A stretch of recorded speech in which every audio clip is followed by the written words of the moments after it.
Et de la situation politique en RDC, on continue à en parler avec Dadi Ngoy Tshiswaka. Bonsoir. Bonsoir madame. Vous êtes coordonnateur de la plateforme Pro-Tshisekedi Horizon 2023. On va revenir sur cette plateforme, mais d'abord concernant les propos de Corneille Nangaa, ancien président de la Commission électorale nationale indépendante, qui dit que le président Tshisekedi a, je cite, menti, qu'il y a bien eu un accord entre l'ancien président Joseph Kabila et Félix Tshisekedi. Quelle est votre réaction ?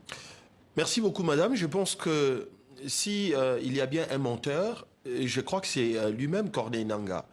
C'est quand même assez gravissime pour quelqu'un qui prétend être président de la République et pouvoir se mettre au centre des révélations qui remet en cause sa probité pour justement pouvoir prétendre gouverner la République démocratique du Congo, chose pour laquelle les Congolais devraient s'insurger. Première chose. Il n'y a pas eu d'accord. Première chose. Il n'y a pas eu d'accord. Première chose. Deuxième chose. Si Corneille Nangaa parle des mensonges, il faudra alors se poser la question de savoir comment son frère, qui est gouverneur de la province du Haut-Uélé en République démocratique du Congo, était-il élu député? Est-ce qu'il y avait-il aussi un accord? Mais concernant cet accord, il dit qu'il a co-rédigé cet accord. Madame, il n'existe pas d'accord entre Félix Tshisekedi et Joseph Kabila. Du reste, que cet accord devrait faire de Félix Tshisekedi président de la République. La Constitution de la République ne consacre pas un président de la République sur base d'un accord quelconque. Par contre, on est président de la République démocratique du Congo au regard de la Constitution du 18 février 2006 par les processus électoraux, par les élections. C'est bien lui qui a proclamé Félix Tshisekedi président. Quel intérêt alors de parler de cet accord? C'est justement la bassesse.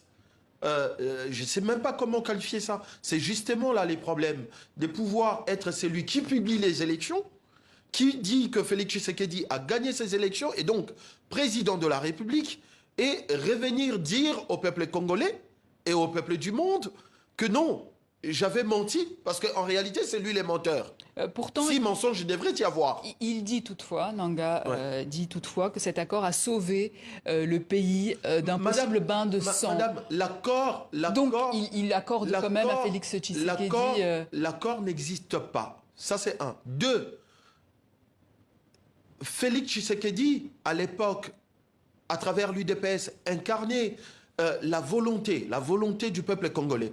Voilà pourquoi, lorsque cette CENI, à travers Corneille Nangaa en 2018, proclame les résultats de ces élections, vous avez vu à travers la République démocratique du Congo, il n'y a pas eu de voix contraires face à la proclamation des Félix Tshisekedi comme président de la République. Mais par contre, il y a Martin Fayulu, l'opposant, qui continue de dénoncer ces élections. Mais que représente Martin Fayulu aujourd'hui sur terrain en République démocratique du Congo, madame?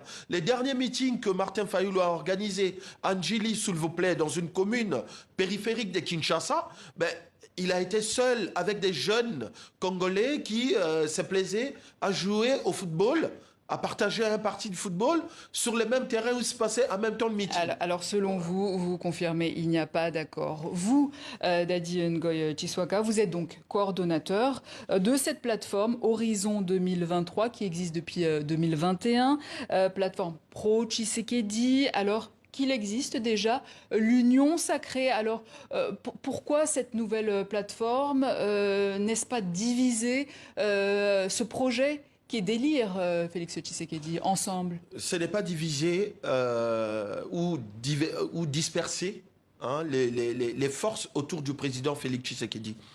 Horizon 2023, pour la petite histoire, est lancé officiellement depuis le 30 décembre 2021. Et il vous souviendra que les 30 décembre 2021, l'Union sacrée n'existait pas. Et donc, Horizon 2023 a existé depuis son lancement de façon officielle et juridique comme une plateforme politique et électorale. Un an plus tard, l'Union sacrée va pouvoir se constituer en plateforme politique et électorale. Vous comprenez bien là que sur les plans juridiques, l'une ne peut pas adhérer à une autre. Ça, c'est la première chose. La deuxième chose pour laquelle Horizon 2023 soutient bien Félix Tshisekedi, mais en dehors des lignes sacrées, c'est simplement parce que Horizon 2023 aujourd'hui milite pour les rafraîchissements de l'environnement politique en République démocratique du Congo. Horizon 2023... Parce que l'union sacrée ne le fait pas?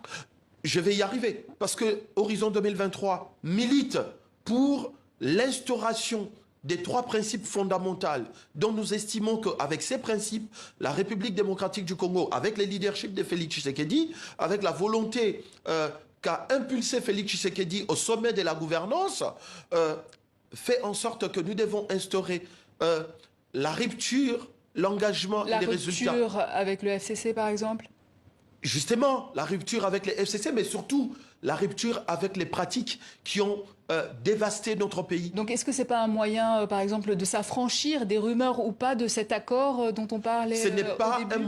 ce n'est pas un moyen de s'affranchir d'un quelconque accord. C'est plutôt un moyen de pouvoir aller vers les Congolaises et les Congolais pour leur dire que désormais, il faut qu'on s'engage sur la voie de la modernisation de notre État et avoir des dirigeants qui seront résolument tournés vers l'obligation des résultats dans la gouvernance. Alors, et ça, c'est des principes sur lesquels, aux côtés de Félix Tshisekedi, Horizon 2023 pense pouvoir fonder son action. Et nous estimons que ces principes ne sont pas partagés par les sociétaires des lignes sacrées. Et voilà pourquoi nous ne sommes pas membres des lignes sacrées. Pas en concurrence avec l'UDPS. On n'est pas en concurrence avec l'UDPS, on est plutôt dans une logique de complémentarité avec les partis présidentiels. Daddy Ngoyi Tshiswaka, c'est la première fois que la diaspora congolaise votera cette année pour la présidentielle. Comment garantir la crédibilité, la transparence de ces élections, alors qu'à l'intérieur même du pays, les cartes d'électeurs sont abîmées, on l'a vu. Certains n'ont pas de carte d'identité. Comment garantir alors cette transparence et le bon fonctionnement de ces élections? Je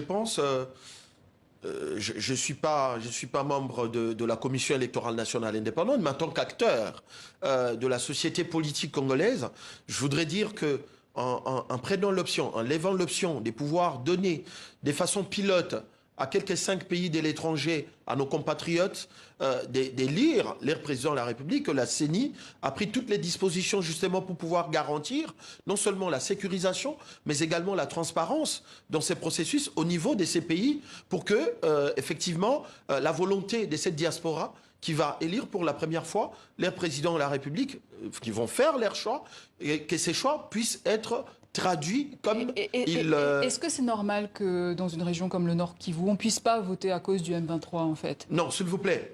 Dans les Nord Kivu, il y a bien vote. Il y a simplement à Nirangongo et à Massissi, justement, et nous les regrettons. Nous les regrettons. Mais ici, c'est aussi madame, puisque vous parlez du Nord Kivu, c'est aussi les lieux de dire que Félix Tshisekedi, depuis son accession au pouvoir, a mené d'une façon efficace la chose pour que effectivement la paix puisse regagner non seulement les Nord Kivu, mais toute la partie est de la République démocratique du Congo. Et donc il y aura bien élection au nord, au sud Kivu et au Maniema, à Ituri aussi.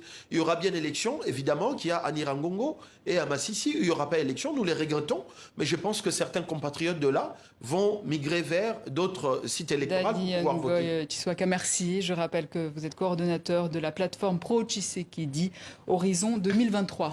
Merci beaucoup, c'est Horizon 2023 qui remercie TV5 pour votre invitation. Merci à vous.